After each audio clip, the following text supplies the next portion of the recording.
एक और दिलचस्प श्रेणी जिसे मैं बहुत पसंद करता हूँ और जिसमें मेरा काफ़ी पैसा लगा है वो मल्टी एसेट है, क्योंकि मुझे विश्वास है कि आप जानते हैं विभिन्न परिसंपत्तियों में निवेश करने से समय के साथ अच्छे परिणाम मिलते हैं। राइट। जब इक्विटी अच्छा प्रदर्शन करती है तो सोना उतना अच्छा नहीं करता, और जब सोना अच्छा प्रदर्शन करता है तो इक्विटी उतना अच्छा नहीं करता। कि पिछले एक साल में अंतर्राष्ट्रीय स्तर पर जो कुछ भी घटित हो रहा है उसके कारण ये सारे समीकरण थोड़े बिगड़ गए।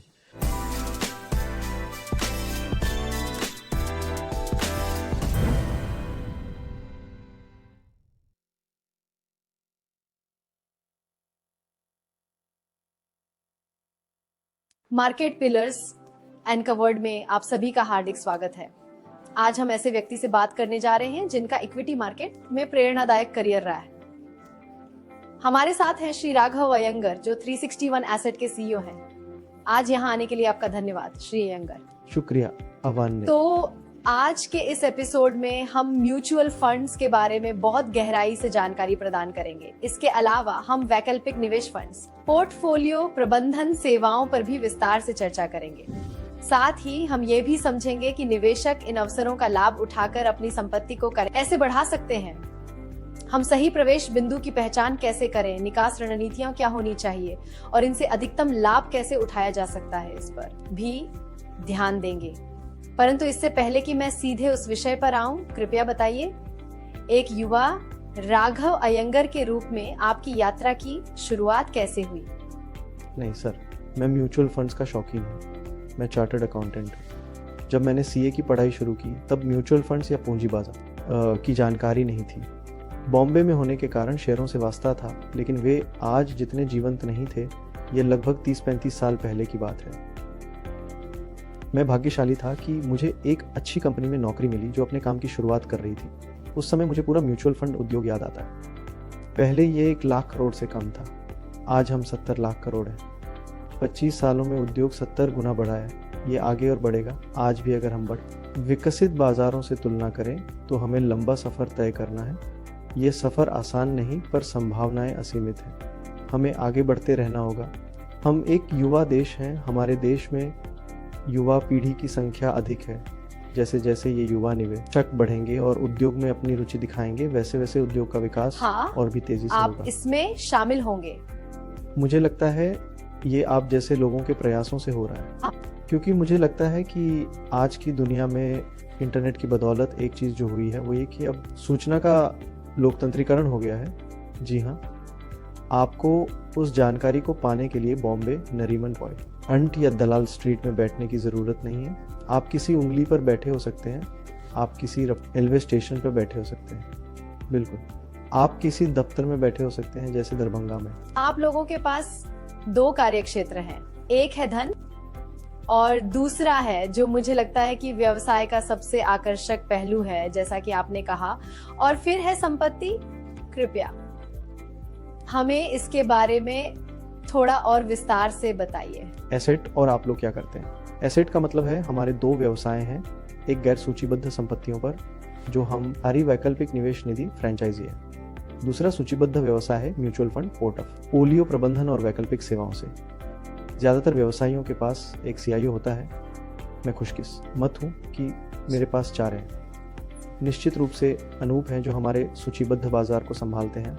हमारे पास समीर हैं जो हमारी प्राइवेट इक्विटी का प्रबंधन करते हैं। इसके अलावा हमारे पास आकाश भी हैं जो प्राइवेट क्रेडिट का ध्यान रखते हैं। मेरे पास नीरज नाम के एक और सज्जन हैं जो रियल एस्टेट के क्षेत्र को देखते हैं। इस प्रकार हम एक तरह से एक पूर्ण सेवा केंद्र के रूप में कार्य करते हैं। इसलिए कोई भी व्यक्ति जो किसी प्रकार की संपत्ति में रुचि रखता है वह सलाह या भागीदारी के लिए हमारे पास आ सकता है। मुझे लगता है कि अब हम संभवतः भारत की सबसे बड़ी प्राइवेट इक्विटी फ्रेंचाइजी हैं। हमारे पास संभवतः सबसे बड़ी क्रेडिट फ्रेंचाइजी में से एक है जो फिर से परफॉर्मिंग क्रेडिट को अपना रही है। बिल्कुल, और जो आपने बनाया है उसके लिए बधाई। चलिए निवेशकों को म्यूचुअल फंड्स के बारे में समझाते हैं।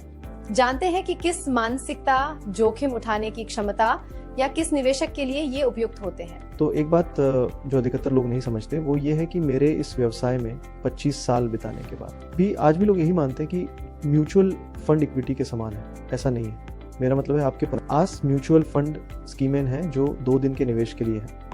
इन्हें ओवरनाइट फंड 15 दिन के निवेश लिक्विड फंड कहा जाता है और फिर ऊपर जाने के लिए एक पूरी सीढ़ी होती है। मुझे लगता है कि अच्छी बात यह है कि नियामक लगभग 5, ये पुस्तक 6 साल पहले आई और सब मानकीकृत हो गया।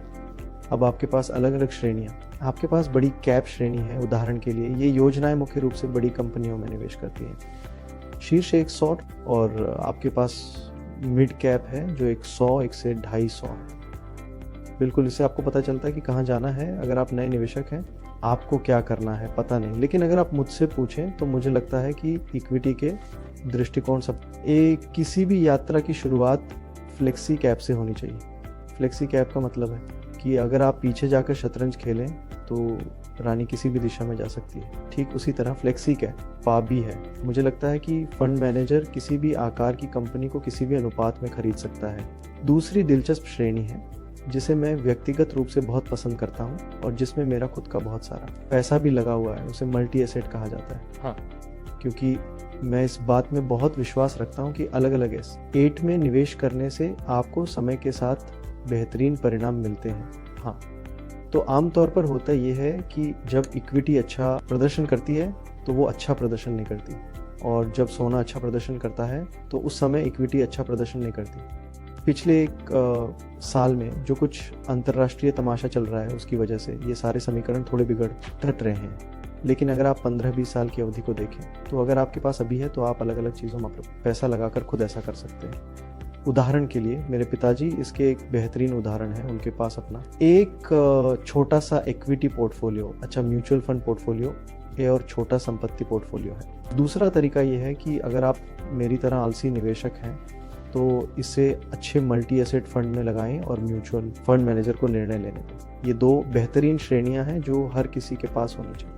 इसलिए मैं मल्टी एसेट निवेश में गहराई से जाना चाहती हूँ, क्योंकि कई लोग कहते हैं मैं पीछे हटना चाहता हूँ, मेरे पास इतनी जानकारी संभालने की क्षमता नहीं है। जैसा आपने कहा, आज हमारे पास बहुत जानकारी है, तो क्या एक लचीला पोर्टफोलियो बनाने में मल्टी एसेट फंड शामिल होगा? अलग अलग एसेट क्लास का प्रदर्शन अलग अलग समय पर अलग दिशा में होता है। कभी कभी निवेशक के ये सही समय पर शेयरों से सोने में या सोने से चांदी में निवेश करना मुश्किल होता है। आजकल नियामक ने हमें मल्टी एसेट में बहुत कुछ करने की छूट दी है। इस वजह से निवेशकों के लिए ये बहुत आसान हो गया है कि वे विभिन्न एसेट क्लास में निवेश कर सकें।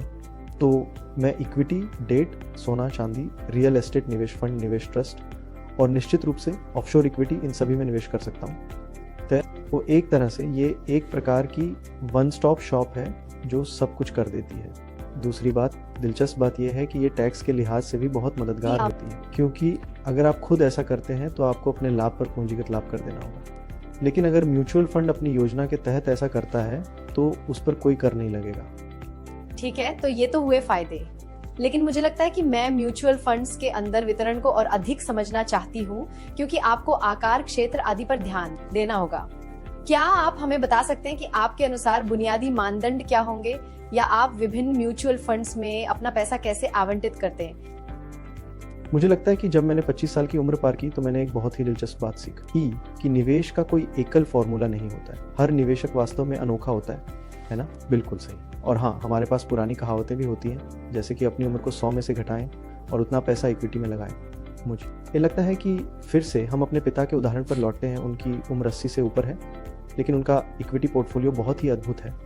हाँ, यह सोच आम धारणा के विपरीत है कि 80 साल के व्यक्ति को अपनी पूंजी केवल सुरक्षित जगहों पर लगानी चाहिए, लेकिन मेरा दृष्टिकोण अलग है।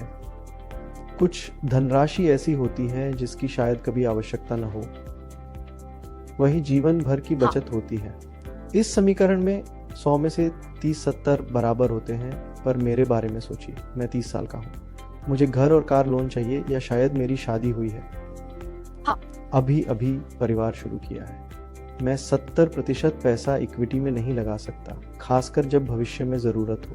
ठीक है, समय बहुत अहम है। दूसरा, अस्थिरता को समझना जरूरी है। यह बहुत व्यक्तिगत है। हाँ, कई निवेशक 5-7% की गिरावट से डरते हैं। हाँ। तो वो लड़का आपकी जोखिम उठाने की क्षमता नहीं है।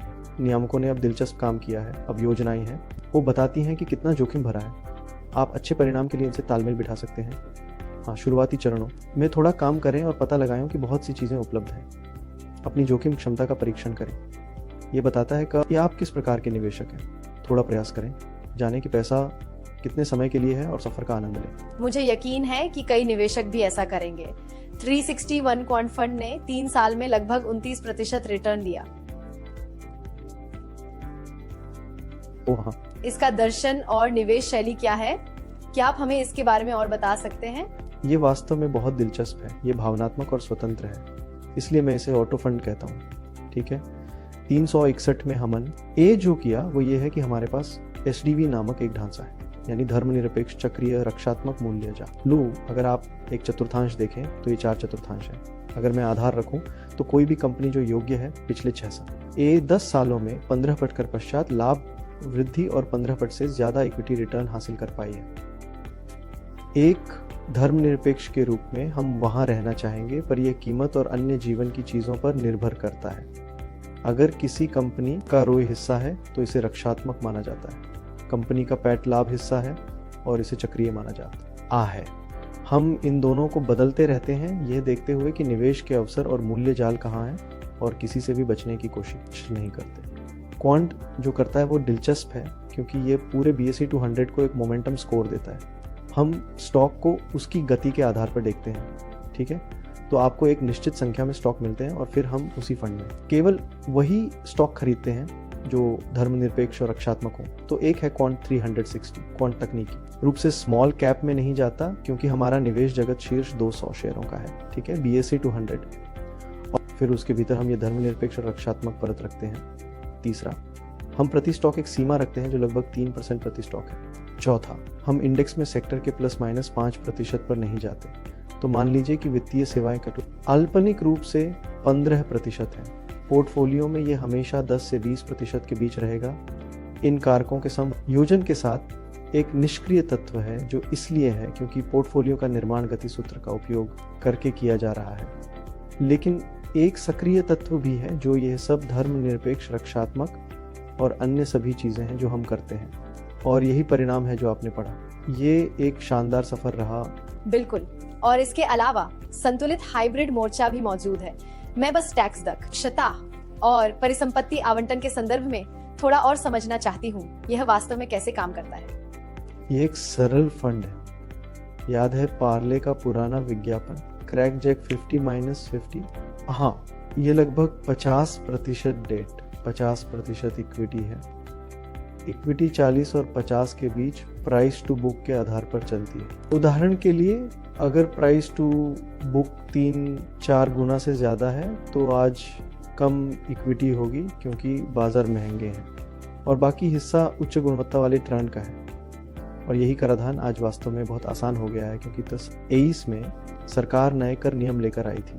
इसलिए कोई भी म्यूचुअल फंड जिसका गैर में 36 या उससे अधिक है, उसे 2 साल तक रखने पर 12.5% पूंजीगत लाभ कर और अधिभार का भुगतान करना होगा। इसलिए इक्विटी में आप इसे 1 साल तक रखेंगे, लेकिन अगर यह 65 से अधिक है या किसी और चीज़ में, तो आप इसे 2 साल तक रखेंगे, जो कि कुछ भी नहीं है। तो कराधान के नज़रिए से ये बहुत कारगर है। जोखिम लाभ के नज़रिए से ये बहुत अच्छा है, क्योंकि अगर आप पिछले 1 साल में बाज़ारों की चाल देखें तो अप्रैल से सितंबर का समय बहुत अच्छा रहा, लेकिन अक्टूबर से मार्च का समय उतना अच्छा नहीं रहा। फिर से अप्रैल शायद बहुत बुरा महीना लगे, मैं एक बेहतर महीना साबित हो रहा है। तो इस तरह के उतार चढ़ाव भरे समय में ग्राहक, निवेशक, खासकर नए लोग कभी कभी थोड़े चिंतित हो जाते हैं। तो ये उत्पाद उन लोगों के लिए पूरी तरह से उपयुक्त है जिनकी इक्विटी की तुलना में निवेश की अवधि थोड़ी कम होती है, या फिर जो बहुत ज़्यादा अस्थिरता और पूंजीगत नुकसान के बारे में चिंतित रहते हैं। मुझे लगता है कि इससे कुछ हद तक मदद मिल सकती है, और क्रैक जैक के रास्ते को अपनाएं। जैक, एक क्रैक आ गया। ठीक है, आप इस बाजार में काफी समय से हैं। आपने कहा था कि एक ही चीज सबके लिए समान नहीं होती। निवेशकों के लिए कोई खास फॉर्मूला नहीं है, लेकिन यकीनन म्यूचुअल फंड उद्योग में कुछ कारक होते हैं जिन पर आप नजर रखते हैं। वे क्या हैं? व्यक्तिगत रूप से मुझे ऐसा लगता है कि इसमें कई बातें शामिल हैं। मेरा मानना है कि ये उद्योग वित्तीय सेवा उद्योग में शायद सबसे पारदर्शी उद्योगों में से एक है। इसलिए मुझे लगता है कि हमें गर्व होना चाहिए कि हम ऐसे उद्योग का हिस्सा हैं जो पारदर्शिता के मामले में वैश्विक स्तर पर अग्रणी है। उदाहरण के लिए, हम अपने पोर्टफोलियो को अंत तक प्रकाशित करते हैं, हर महीने, सचमुच आखिरी रुपए तक। कुछ बड़े पश्चिमी बाजार हैं जिनके बारे में मैं नहीं बोलूँगा, लेकिन इनमें बड़े हैं। दर्शकों के लिए आप गूगल पर देख सकते हैं कि हर बार नहीं बल्कि 6 महीने में एक बार मिलता है, तो ये बड़ी बात है ना। बाकी सब यही है, आपके पास पारदर्शिता और सब कुछ है वहाँ। इसलिए मुझे लगता है कि इस व्यवसाय में किसी भी निवेशक के लिए सबसे ज़रूरी बात यह है कि वह जानकारी की अधिकता से बोझिल न हो जाए। पारदर्शिता का मतलब कभी कभी ये भी होता है कि आपके पास ढेर सारी जानकारी है जिसे आप प्रोसेस नहीं करना चाहते। इसलिए जब मैं अपने निजी नज़रिए से इस बारे में बात करता हूँ तो मुझे लगता है, जैसा कि मैंने कहा, पहले जोखिम की कहानी देखें, ये पता करें कि आपका पैसा कितने समय के लिए है। मान लीजिए ये एक म्यूचुअल फंड है, मुझे देखना अच्छा लगता है कि जब बाजार नीचे या स्थिर होता है तो फंड कैसा करता है। हाँ देखिए, जब बाजार ऊपर होता है तो सभी मानते हैं कि बढ़ती लहरें सभी नावों को ऊपर उठाती हैं, है ना। हाँ, मज़ेदार बात यह है कि जब लहरें उतरती हैं तो पता नहीं चलता कि कौन क्या कर रहा है। इसलिए ये मेरे लिए बहुत महत्वपूर्ण है। अगर कोई व्यक्ति आंकड़ों को देख सके और जाने कि बाजार गिरने पर निवेश कैसा था, तो ये पहला फ्लैश पॉइंट है। दूसरा, शासन से जुड़ा कोई मामला हो सकता है, मुझे इस पर चिंता है। कोई भी स्थिति हो सकती है। हमारे पास मजबूत मीडिया नेटवर्क है जो सभी को सतर्क रखता है और छोटी जानकारी भी सामने लाता है। अगर ये सामान्य बात है तो चिंता की ज़रूरत नहीं, लेकिन अगर ये बड़ी प्रशासनिक समस्या या घोटाले जैसी लगे तो इसकी चिंता करनी होगी। ठीक है। नंबर 3, निश्चित रूप से मुझे ऐसा लगता है कि अगर कॉर्पस में बहुत अधिक उतार चढ़ाव है या फिर उसमें अत्यधिक उतार चढ़ाव दिखाई देता है, व्यय अनुपात में मेरा मतलब है एक महीने x होता है, दूसरे में 2x, छोटे बदलाव, ठीक है, ये कुछ तात्कालिक संकेत हैं जो मुझे रोज मिलते हैं। अंत में अगर प्रमोटर बदलता है, जो हमारे उद्योग में अक्सर होता है क्योंकि ये क्षेत्र बहुत बदलता रहता है, निश्चित रूप से उस समय पर ध्यान देना बेहतर होगा, क्योंकि प्रमोटर का बदलना शैली में बदलाव ला सकता है जो आपके पोर्टफोलियो पर नकारात्मक असर डाल सकता है। तो हाँ, ये शायद शीर्ष 3-4 है। मुझे वास्तव में 1 साल के प्रदर्शन के थोड़े खराब होने या ऐसी किसी भी बात की चिंता नहीं है। मेरा मतलब है, अगर मैं लगातार 3 या 5 साल या फिर 7 साल तक खराब प्रदर्शन देखता हूँ तो मुझे चिंता होगी। ओके।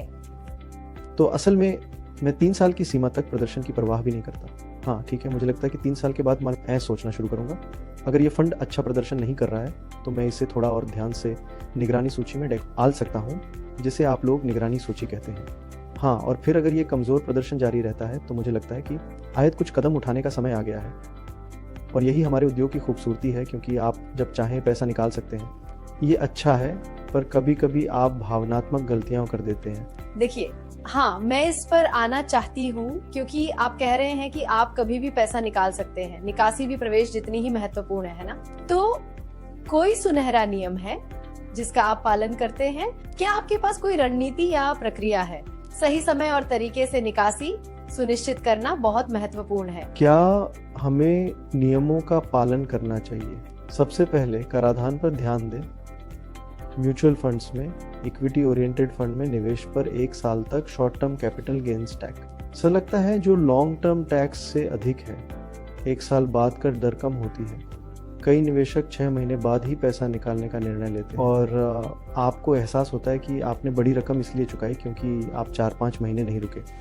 तो टैक्स का हिसाब लगाना एक बात है जो आसान है। सच कहूँ तो ये 1 या 2 साल का है। मुझे लगता है कि आज के बाद जार में अधिकतर म्यूचुअल फंड निवेशकों को निवेश करना चाहिए और लंबे समय तक बने रहना चाहिए। दूसरा, ई तरफ निकासी के बारे में मैंने एक निवेशक से पूछा तो मैंने कहा कि आप पैसा क्यों लगा रहे हैं? कई लोग मुझसे पूछते हैं कि हम SIP शुरू कर रहे हैं, और तो मैंने एक सामान्य नियम बताया। अगर आप अपनी आय का लगभग 20-25% बचाते हैं तो आप बेहतरीन स्थिति में हैं। इसे 2-3 श्रेणियों में बांटें तो आप बेहतरीन स्थिति में हैं। अपना काम जारी रख। मेरे पसंदीदा फ्लेक्सी और मल्टी कैप है। मेरा मतलब मल्टी एसेट है, जैसा बताया। और अगर यू कहते हैं कि उन्हें स्मॉल कैप पसंद है तो मैं कहता हूँ ये बेहतरीन है, लेकिन इसे 10 साल तक ना देखें, ठीक है। हमें मिड कैप फंड पसंद है, लेकिन ये बहुत अच्छा, चिंता ना करें। मिड कैप और स्मॉल कैप आपको रोलर कोस्टर राइड दे सकते हैं। आप ये देख रहे हैं क्योंकि सीट बेल्ट लग गई है। आपके पोर्टफोलियो के लिए सबसे ख़राब बात ऊंची कीमत पर ख़रीदारी करना है, कम दाम पर बेचें। हाँ, क्योंकि आप लगातार बना रहे थे पैसा खोना, और फिर किसी समय आप निराश हो जाएंगे और शायद आप इसे नहीं कर पाएंगे। आप निवेश छोड़ सकते हैं, हाँ, ये आपके लिए लंबे समय में अच्छा नहीं है, ठीक है। लेकिन हाँ, तीसरी बात है कि हाँ, कृपया पैसे खर्च करें। मुझे लगता है कि ज़्यादातर लोग बहुत बचत करते हैं, हाँ, खासकर मेरे जैसे लोग जो पैसा कमाते हैं, अगर आपने किसी खास लक्ष्य के लिए पैसे रखे हैं, जैसा मैंने कहा, मैं अपनी पत्नी को अंटार्कटिका ले जाना चाहता हूँ। सही, सच में, मेरा मतलब हर तरह से सही।